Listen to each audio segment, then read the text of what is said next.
अस्सलाम वालेकुम जी। आज हम सर्दियों की ख़ास रेसिपी आलू मटर वाला पुलाव बनाएंगे। तो इसके लिए मैंने ले लिए 2 मीडियम साइज़ के प्याज और इन्हें काट के 1 कप ऑयल में फ्राई करना शुरू कर दिया। इसको इतना फ्राई करेंगे कि इसका कलर जो है वो गोल्डन ब्राउन हो जाए।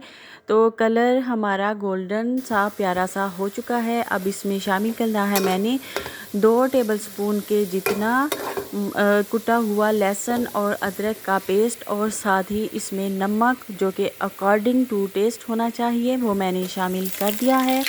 अब इसको थोड़ा सा फ्राई करेंगे और नमक साथ ही डालने का मकसद ये है कि चीज़ें हांडी के नीचे चिपकती नहीं है।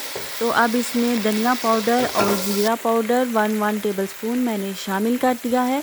और पुलाव में ख़ास तौर पे वेजिटेबल पुलाव में या आलू मटर के पुलाव में ये बहुत ही मज़ेदार लगता है। धनिया पाउडर और ज़ीरा और साथ ही मैंने चिली फ्लेक्स और हल्दी 1-1 टीस्पून मैंने इसमें शामिल कर दी है क्योंकि ज़्यादा स्पाइसी मुझे नहीं चाहिए। तो साथ ही मैंने आधा किलो आलू को साफ़ करके उसके साथ ही 4 बड़े साइज़ के टमाटर और 4-5 हरी मिर्चें इसमें शामिल कर दी हैं। पहले मैंने आलू को इसलिए शामिल किया है क्योंकि आलू थोड़े सख्त होते हैं और मटर को इसके बाद शामिल करूँगी। 1 पाव मैंने मटर जो हैं 2 के अच्छी तरह से रख लिए थे, वो भी मैंने इसमें तकरीबन 5 मिनट आलू की भुनाई करने के बाद मैंने इसमें मटर शामिल किए हैं क्योंकि मटर इतना ज़्यादा टाइम नहीं लेते कुक होने में, आलू को थोड़ा ज़्यादा टाइम लगता है। तो अब मैं इन्हें 5 से 6 मिनट तक भून लूँगी अच्छी तरह से और इसका कलर जो है वो बहुत ही प्यारा लग रहा है आलू और मटर का। तो अभी इसको भूनते हुए 3 से 4 मिनट हो चुके हैं। अब मैं इसमें थोड़ा सा 1 से 2 टेबलस्पून के जितना पानी शामिल करूँगी क्योंकि ये नीचे ना लग जाए इसलिए। तो सर्दियों में ख़ास सिंपल चीज़ें भी बनानी चाहिए। हालांकि ज़्यादा लोग मटन और गोश्त वगैरह की चीज़ें खाते हैं, चिकन खाते हैं, लेकिन सिंपल खाने जो हैं इनकी अपनी ही वैल्यू है। ये बहुत ही मज़े के लगते हैं। इसके साथ आप रायता और सलाद बना लें। अगर ना भी हो तो गर्मा गर्म आलू मटर का पुलाव खाने में बहुत ही ज़्यादा टेस्टी होता है। तो 2 गिलास मैंने चावल भिगोए थे तो 2 गिलास ही इसमें पानी शामिल करूँगी। मेरे जो चावल थे वो सुपर बासमती राइस थे तो उनके लिए ज़्यादा पानी की ज़रूरत नहीं होती। चावल मैंने 1 घंटा पहले से साफ़ करके भिगो दिए थे। तो पानी में उबाल आ चुका है। अब इसमें मैं शामिल कर दूंगी चावलों को और चावल डालने के बाद मैं आपको दिखाती हूँ कि एक भी दाना मैं ज़ाया नहीं करती, सारे अच्छी तरह से साफ़ करके मैंने इसमें शामिल कर दिए थे।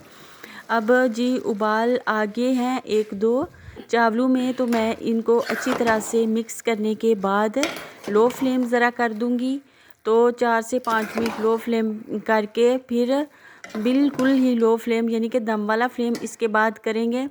तो इसमें मैं शामिल करूँगी थोड़ा सा येलो कलर, तो वो अभी आपको दिखाती हूँ। थोड़ा सा ऊपर ऐसे ही डाल देंगे और चम्मच के साथ थोड़ा सा मिक्स कर देंगे ऊपर ऊपर। अब इसको बिल्कुल ही लो फ्लेम पे हम कवर कर देंगे 7 से 10 मिनट तक। और जब आपके चावल हो जाएं बिल्कुल रेडी तो आपने इनको कर लेना है डिश आउट। तो देखिए जी माशाल्लाह से बहुत ही प्यारे खूबसूरत से चावल मेरे तैयार हो चुके हैं।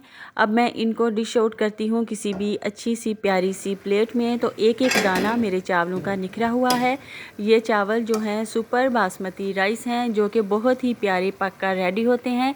तो कोशिश किया करें कि सेला चावल को अवॉइड करें क्योंकि वो देखने में तो बहुत ज़्यादा लंबे खूबसूरत लगते हैं लेकिन हेल्थ वाइज वो इतने अच्छे नहीं होते। तो आप कोशिश किया करें कि आप सुपर बासमती राइस ही इस्तेमाल किया करें। तो मैंने इनको डिश आउट कर लिया और मेरे आज के आलू मटर वाले पुलाव जो हैं तैयार हो चुका है। तो माशाल्लाह देखिए बहुत ही खूबसूरत ज़बरदस्त से गर्मा गर्म आलू मटर पुलाव रेडी है। तो काकी को रखिए दुआओं में याद, अपना और अपने प्यारों का और अपने घर वालों का रखिए बहुत सारा ख्याल। अल्लाह हाफिज़।